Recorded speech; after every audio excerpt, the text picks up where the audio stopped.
Okay, to start this look off, I am going to split my hair down the middle for a middle part with the rat tail comb.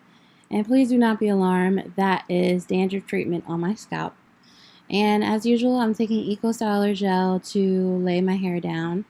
And I'm doing my method that I've used in a video before where I split my hair into sections and I apply the gel onto each section. This is a great way to make sure that your hair slicks down if you have like type 4 thick Afro kinky hair.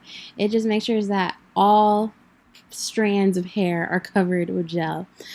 And then as you saw, I took some Got To Be gel and added that too, and I'm brushing it down. I wish I used a hard bristle brush. All I had was a soft bristle brush, but if I used a hard bristle brush I would have got better results. I put my hair into a side ponytail, and now I'm using Gorilla Snot glue to lay my edges down. I let that sit for about 10-15 minutes with a satin scarf, and then I add the braiding hair to my ponytail.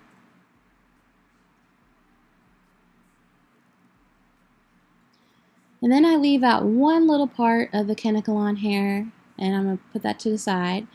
Then I'm going to split my hair and the Kanekalon hair into 3 sections. And I am going to begin braiding my hair into a braid with the Kanekalon hair. So that's all I'm really doing. Now in the future, I am probably going to do this hairstyle with Marley hair simply because it just blends a lot better.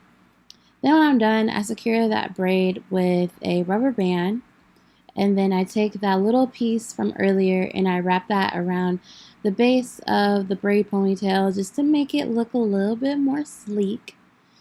And then you guys know I love an embellishment, so I'm taking those gold beads from earlier and I'm adding those all up and down the braid, and that is how I got this braided ponytail. That nighttime person